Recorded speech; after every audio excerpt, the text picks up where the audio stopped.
Welcome. Today in front of me REALME C35, and I'll show you how to turn on or turn off silent mode on this device.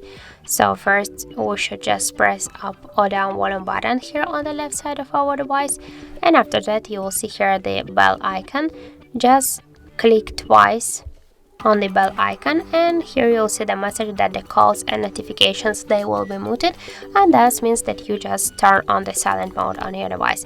And if you want to just turn off the silent mode, you should click here only once on this bell icon, and here you will see that the calls and notifications, they will ring.